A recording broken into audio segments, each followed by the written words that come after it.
thank you for inviting me to be here tonight. I was saying before I came in tonight that my father was born here.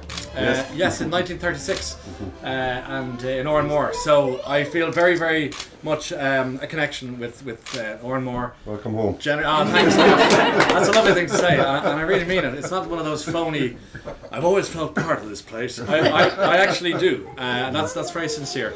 So it was a pleasure. When I heard it was in Galway, I said yes. When I heard it was in Oranmore, I said what time? So it was a real pleasure. But that's just by the by. I have a thing about children. I love the presence of kids. I have two gorgeous girls. They have an annoying dad, and with that in mind, I prefer sometimes the company of kids because they're good fun. And I heard somebody describe children once, and forgive the slightly inappropriate description, as being little drunk people. They wander around, bumping into things, singing at will, and being very, very peculiar, but very brilliant. And that's why their presence is great fun. So when you've got kids in the world, and in my world, if it's not my own, it's the toy show or something silly like that. And then you hear about children that fall ill, and that's not fair, and it's not right, and it's not nice. So when they get sick, our job as little brothers and little sisters, or goofy dads and hassled mums, is to try and make their world a tiny little bit easier if we can. In an ideal world, we'd have a great system that allowed that to happen. In a less than ideal world, we have to count on the kindness of strangers, and strangers who are now our friends who run centres like this. And look at this, it's very small. You said it's a small charity, but what a heart. It's enormous. And you should call yourselves that, a small charity with a big heart. Because that's what I think when I'm here today. It's gorgeous. There's a warmth to the place. As soon as I walked in the door, I thought, okay, this is good.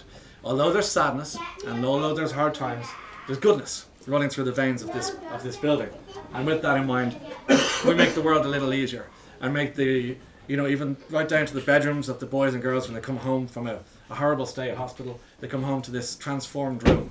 And that can't happen. Mums and dads, even uncles and aunties, can't keep running all the time. Sometimes they do need somebody to say, look, I'll look after that for 10 minutes. Don't worry about that laundry. Don't worry about hoovering that. Don't worry about all the stuff that we consider to be irritating and mundane becomes a head wreck and a workload on top of having to function with a child who needs a little more care than the average child. And this is where you come in, hand in hand. What a gorgeous name for a charity. What a beautiful charity to be involved with.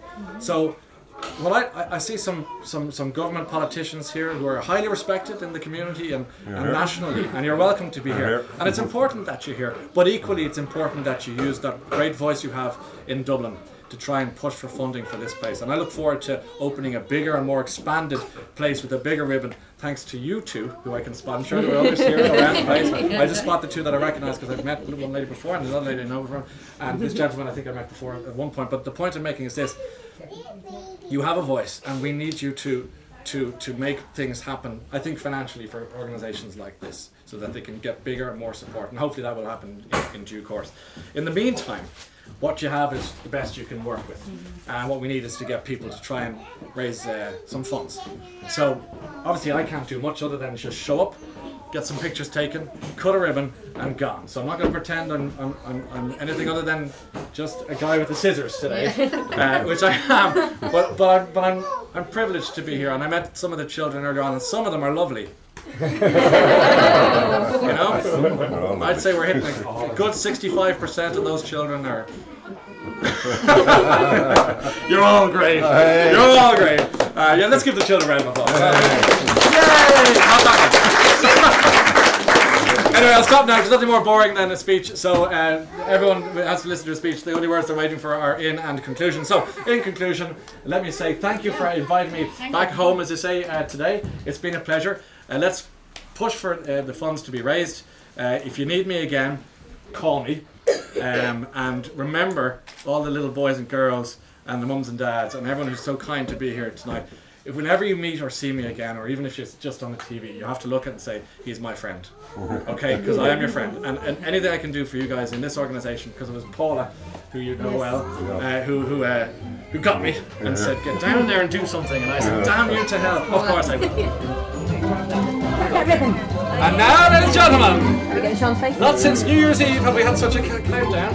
Are you ready? Count us down from 5. Go. 5, 4, 3, 2, 1, and right.